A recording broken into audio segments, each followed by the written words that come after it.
আমি বাড়িতে আদা লাগাইছিলাম, চাইলে আপনারাও লাগাতে পারেন। সেটা এখন তুলবো, দেখেন আপনারা যে এক এক বস্তায় কতটুকু করে আদা হয়েছে। আচ্ছা কাকি, আপনি কি বস্তায় আদা লাগাইছিলেন? জি।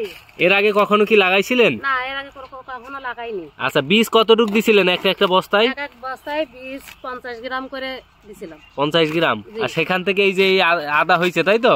আচ্ছা তোলেন তো দেখি কতটুক হবে দেখি।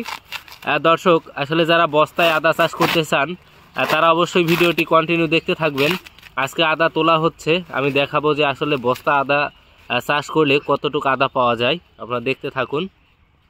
মনে হচ্ছে যে বস্তায় আদা লাগালে লস না, কিন্তু দেখা যাচ্ছে বাড়ির পাশে আমাকে কত জায়গায় তো পড়ে থাকে, কিন্তু সেসব জায়গায় একটা কাজে লাগালে দেখা যাচ্ছে লাভজনক হওয়া যায়। তাই? জি। 500-700 গ্রাম করে হয় এক এক বস্তায়? এখন মনে হচ্ছে তো হবে সেরকম। আচ্ছা আচ্ছা, তোলেন দেখি।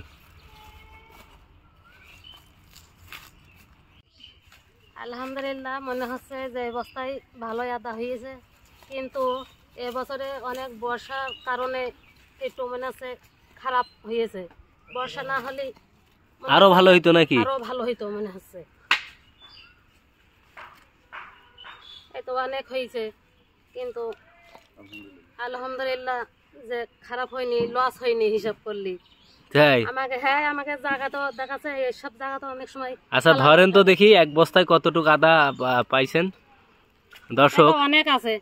এক বস্তার আদা এটা কতটুকু হবে? এখানে 200 গ্রাম হবে? 700-800 হবে। ও, আপনি মহিলা মানুষ, আমি মনে করলাম ওজন বোঝেন না মনে হয়। না, ভালোই ওজন আছে। তাই? আচ্ছা, এই যে এই বছর আপনি চাষ করলেন, আমরা তো দেখলাম বা জানি যে বাংলাদেশের অনেক জায়গায় বর্তমান আবহাওয়া ম্যাচিং না হওয়ার কারণে আদা নষ্ট হয়ে গেছে, বস্তায় আদা হয়নি। আপনার ওই ধরনের ক্ষতি হয়েছে কি? মানে আমার সেরকম ক্ষতি হয়নি, খুবই কম হয়েছে। মানে বর্ষা না হলে আমার মনে হয় যে আরো পাওয়া যেত। আচ্ছা, একটা বস্তা প্রতি আপনার কত টাকার বীজ দিছিলেন এবং কত টাকা খরচ করছিলেন? সব মিলে এক এক বস্তায় 50 টাকা খরচ হয়েছিল।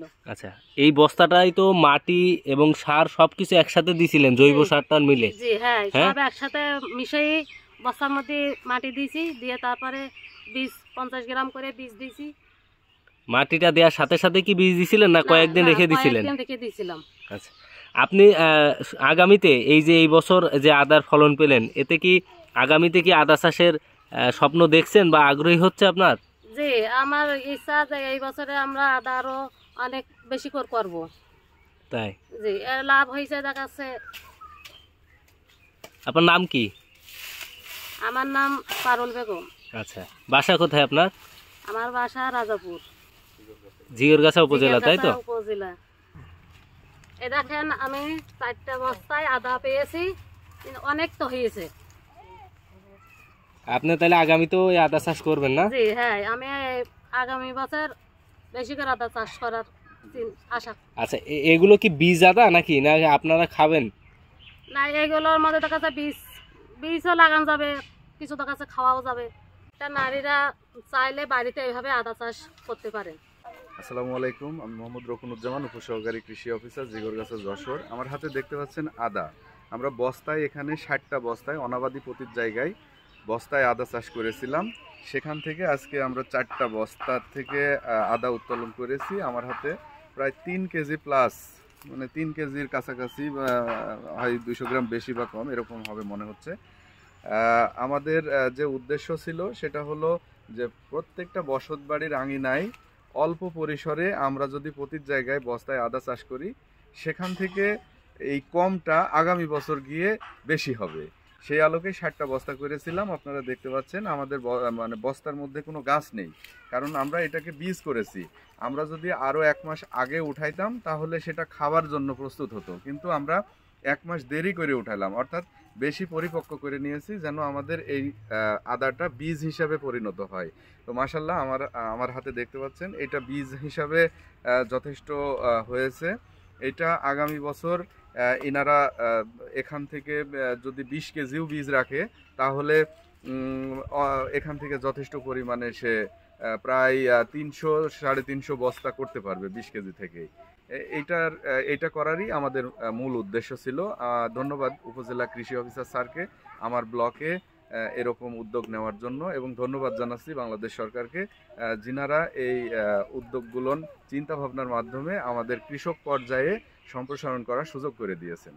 আমাদের বস্তায় আদা লাগানোর ক্ষেত্রে কিছু সতর্কতা অবলম্বন করতে হয়। সেটা হলো, যদি আমরা নতুন মাটি দিয়ে বস্তার মধ্যে সাথে সাথে আদা লাগাই দিই, তাহলে ফলনটা অনেক কম হবে এবং রোগ বেশি হওয়ার সম্ভাবনা থাকে। এই জন্য কৃষি সম্প্রসারণ অধিদপ্তর আমাদেরকে মাঠ পর্যায়ে আমরা রয়েছি, আমাদের সাথে পরামর্শ সাপেক্ষে যদি কেউ বস্তায় আদা চাষ করে অথবা যে কোনো প্রযুক্তি একটু জানার পরে অথবা না জেনেও যদি আমাদের কাছ থেকে জেনে নিয়ে চাষ করে তাহলে লাভবান হবে।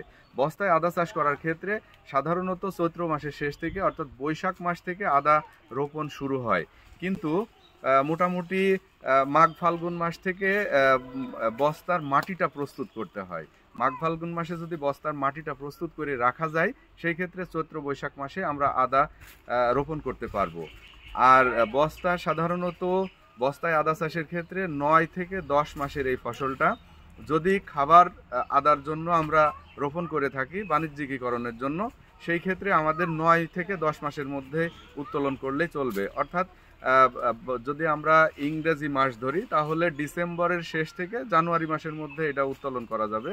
আর যদি বীজ হিসাবে রাখতে হয় সেই ক্ষেত্রে 1 মাস বেশি করে রাখতে হয়, অর্থাৎ 10 থেকে 11 মাস যদি আমরা বস্তায় সংরক্ষণ করতে পারি সেই ক্ষেত্রে আমাদের এটা বীজ হিসাবে পরিণত হবে।